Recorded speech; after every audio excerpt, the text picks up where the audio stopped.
Monsieur le Président, Monsieur Douali, honorable assistance, la presse ici présente, bonjour. Aujourd'hui, à la veille de la commémoration de l'assassinat de l'expert Bouérab Hesset, lâchement assassiné un certain 2 octobre 2006, dans sa commune natale, Assasséol à Rahad. Que Dieu lui réserve une place dans son vaste paradis. L'ouidèche Akhimusen Aftobus. Zara Abdo Swawan Yon 6. Tidets Yawat Mihkoud. Anf Sirihik. Edina Lounas Matou Afdas Yafouya. On a assisté ces derniers jours à la rentrée sociale à travers les différentes rentrées scolaires, universitaires et de la formation professionnelle pour l'année 2023-2024. Chacun de ces secteurs prétendent la réussite de la rentrée. Il n'y a pas de réussite absolue. Il y a toujours des manques et des manquements, des fois dans des trucs importants. Commençons d'ailleurs par le retard de la communication de la date de la rentrée scolaire 2023-2024. Le report de la rentrée universitaire. Prolongation des délais d'inscription pour la formation professionnelle. Tout ça, ce n'est qu'un révélateur d'absence de la planification. Et là où la planification est absente, on ne peut parler de la réussite des actions. À ce jour, mesdames et messieurs, des établissements scolaires, sont responsables, sont directeurs, sont surveillants, sont conseillers à l'orientation, sont adjoints d'éducation, un manque flagrant du personnel, sont même des enseignants. Malgré que cette année, une plateforme numérique conçue pour le recrutement des contractuels, une position statutaire non prévue pour le corps des enseignants, sauf par une dérogation dans l'attente d'organisation d'un concours de recrutement. Une réglementation déjà bafouée lors du recrutement des contractuels des enseignants de l'éducation physique et d'anglais. Il est temps de faire des amendements pour la loi 0306 portant statut particulier de la fonction publique. Des enseignants qui n'arrivent pas à avoir leurs affectations.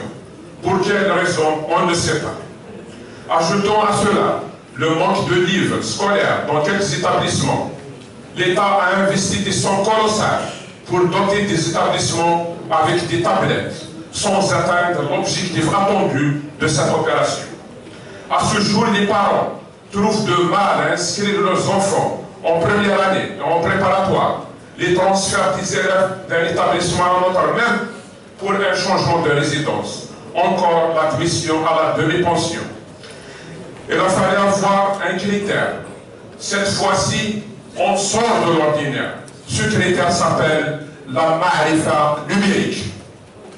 Sous couvert de la numérisation, toutes les opérations se font par le biais de la plateforme numérique.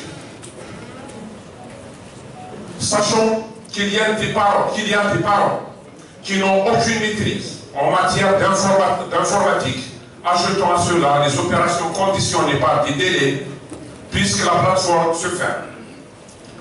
Il a fallu mon intervention personnelle pour qu'un enfant handicapé puisse avoir une place pédagogique dans un établissement public, que la Constitution lui a réservé ce droit dans son pays, l'Algérie. Malgré les orientations du directeur de l'éducation, ce responsable d'établissement n'a pas voulu exécuter, même au niveau des services de la direction, là où des chefs des services n'appliquent ni la réglementation, ni les orientations de premier responsable du secteur. Monsieur le directeur de l'éducation, il est temps de revoir votre politique de gestion, car le mal est profond. On reviendra là-dessus dans les jours à venir, car le bilan est lourd et amer. Concernant la rentrée universitaire, après son report, sans un moindre éclaircissement de la tutelle, on a assisté à une rentrée sans étudiants, ou bien peut-être, pour bien dire, des étudiants sélectionnés. De quelle rentrée puis-je vous parler? À ce jour, un nombre important des bacheliers et même des anciens étudiants n'arrivent pas à s'inscrire et d'avoir un certificat de scolarité, le minimum de Daroua, pour avoir une carte d'étudiant et d'accéder aux différentes prestations des œuvres universitaires, hébergement, restauration et transport. Malgré l'existence de l'application Progress, un outil de gestion qui est conçu pour améliorer la qualité du service et économiser le temps et l'effort. Malheureusement, la technologie est une arme à double tranchant. Parlons de la rentrée 2023-2024, la précédente n'est pas encore clôturée.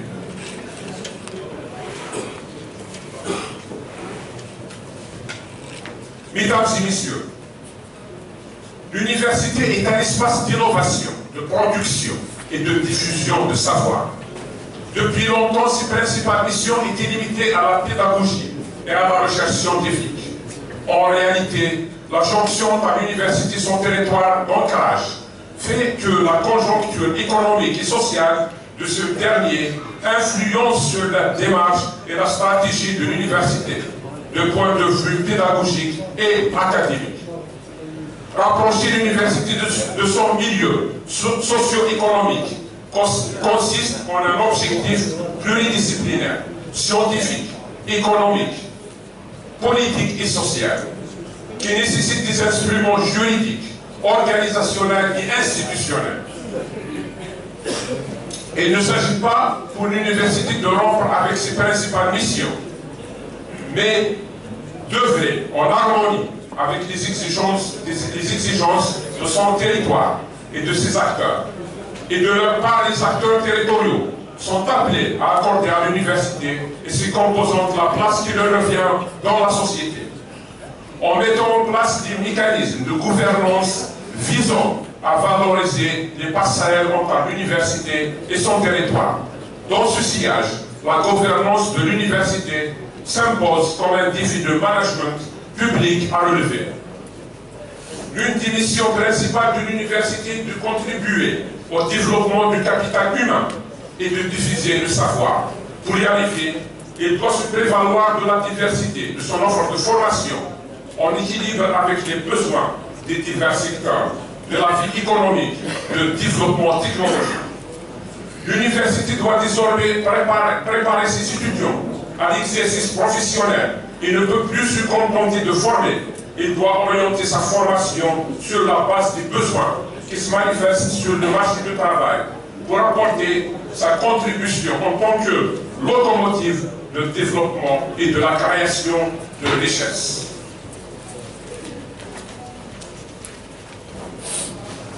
Partant de là, ces potentialités doivent être d'abord humaines, matérielles et pédagogiques. En d'autres termes, il s'agit de compétences, de moyens infrastructurels et financiers et de l'offre de formation.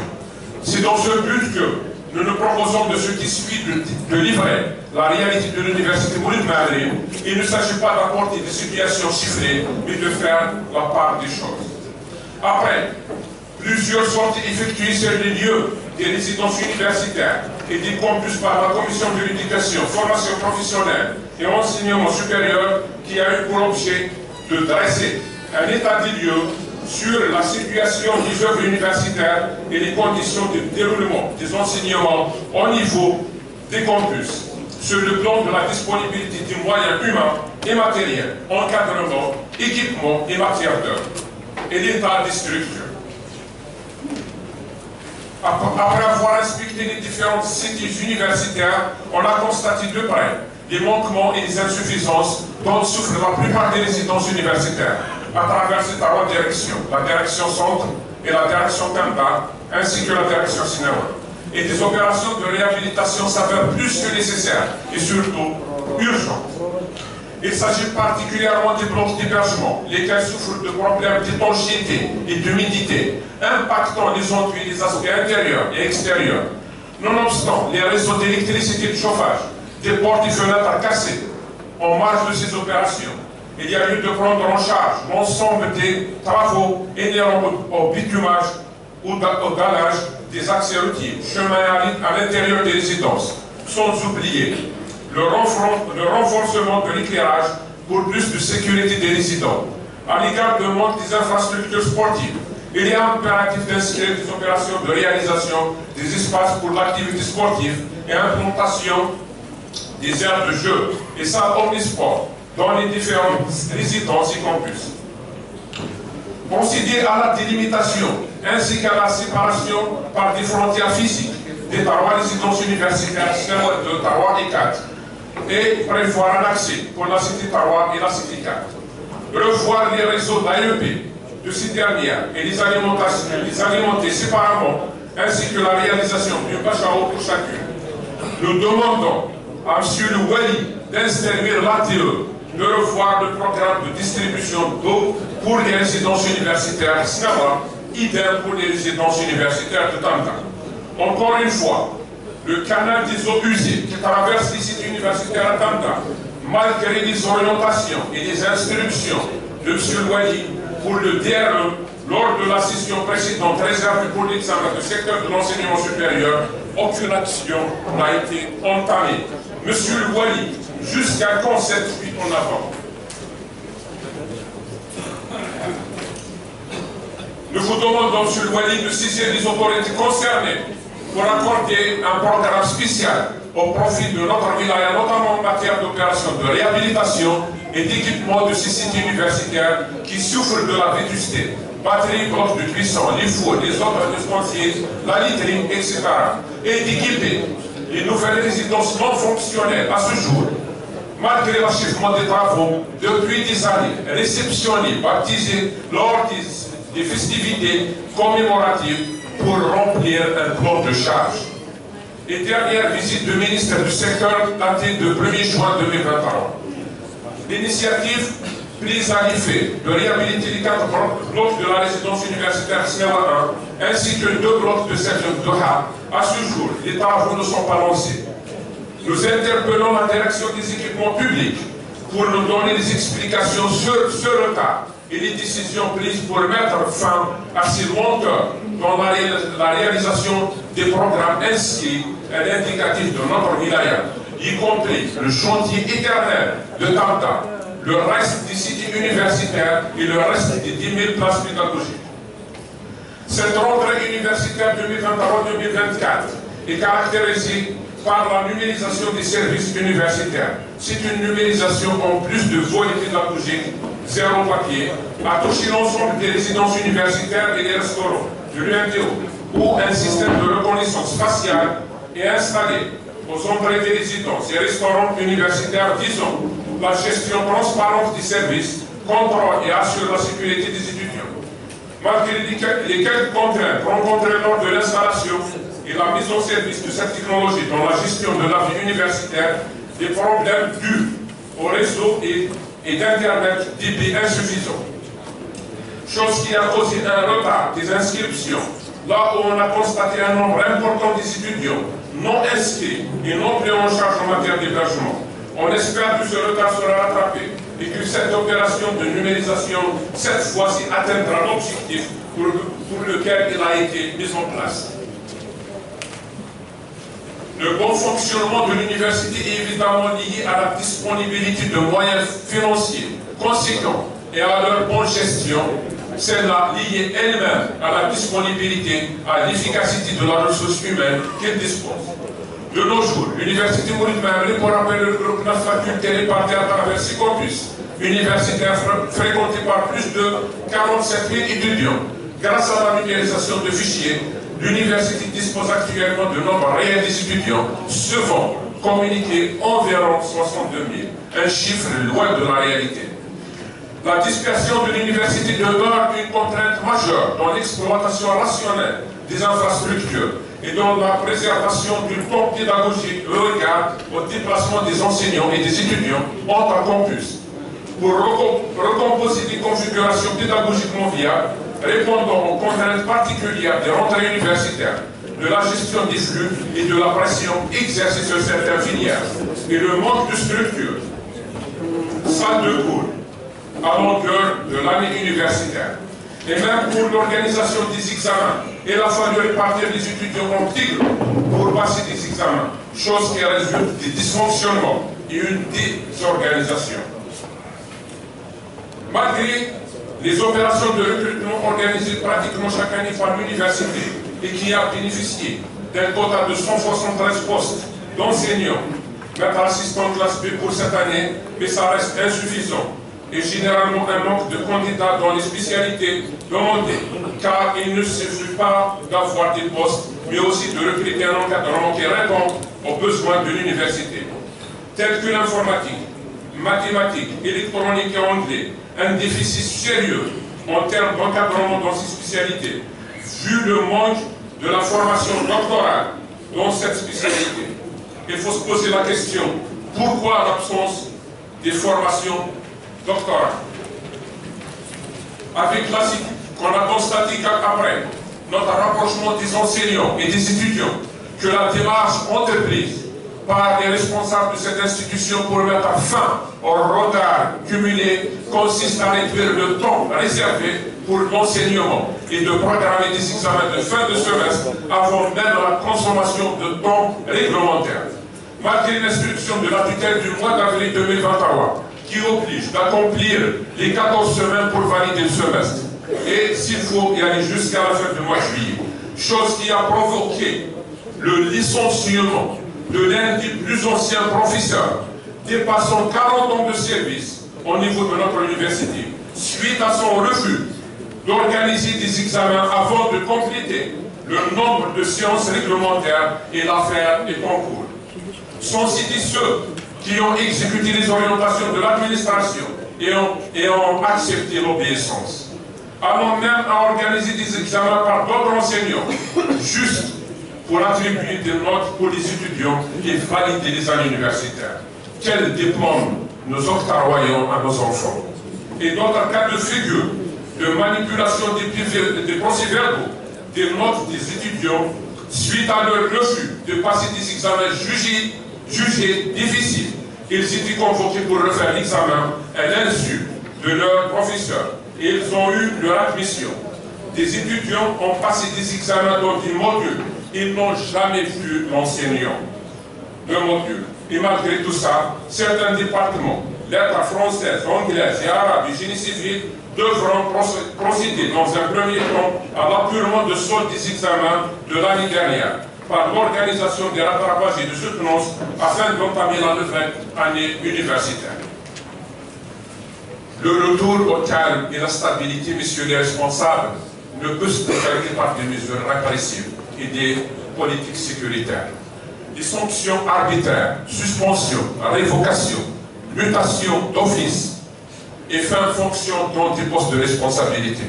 Seule la mobilisation et l'engagement de toutes et tous dans une démarche consensuelle pourront permettre l'amorce d'un processus de reconstruction et de redéfinition des règles de la vie commune dans l'espace universitaire.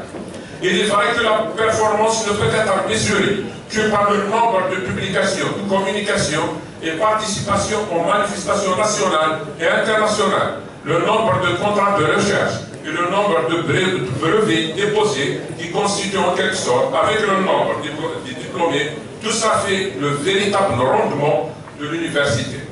Pour cela, la capitalisation des travaux de recherche menés par nos enseignants-chercheurs doit faire objet de manifestations scientifiques qui demeurent faibles ou inexistantes dans notre université.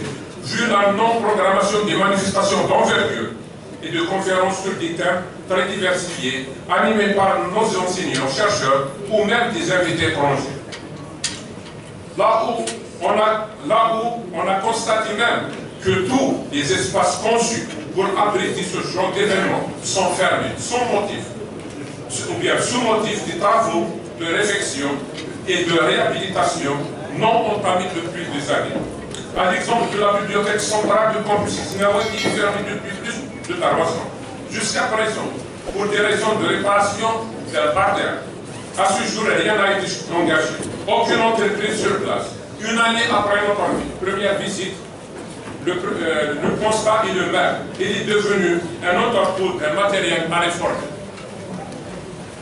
L'auditorium, encore une infrastructure fermée, Un espace qui est réservé pour améliorer la vie estudiantine et favoriser les rencontres et les débats, les activités culturelles, scientifiques, politiques et les sujets d'actualité qui font de l'université le bassin de la réflexion sociale. Fermer ces lieux, c'est éloigner l'université de son environnement social. Des amphithéâtres au niveau du campus biomédical en dégradation très avancée. Une opération de réhabilitation inscrite depuis plusieurs années, une année après notre visite, encore une fois, le constat est dramatique. Aucune opération n'est lancée, ainsi que des amphithéâtres au niveau du campus Bastos sont fermés et les accès sont barricadés.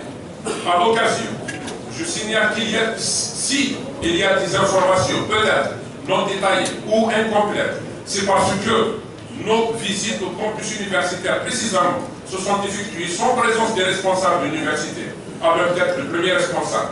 Malgré la communication de programmes de visite, sauf la première sortie, là où l'administration de l'université a été représentée par un responsable chargé de la sécurité.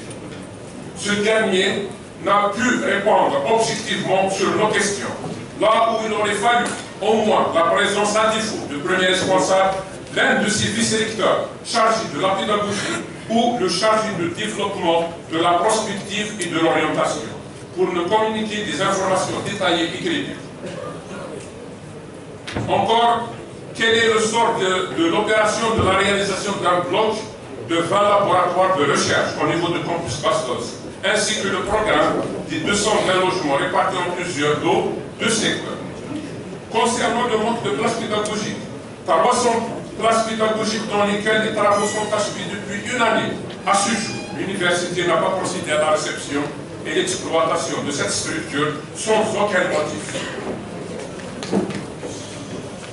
La grandeur d'une université se mesure par la qualité des formations qu'elle dispense et de la recherche qu'il mène, par leur répercussion sur le monde économique et leur ancrage dans l'environnement local, régional, national, à savoir international. L'université Maulid Maamri doit aller dans le sens de l'ouverture de nouvelles filières et spécialités pour diversifier davantage et utilement son offre de formation et le mettre en synchronie avec le développement et l'évolution de la société.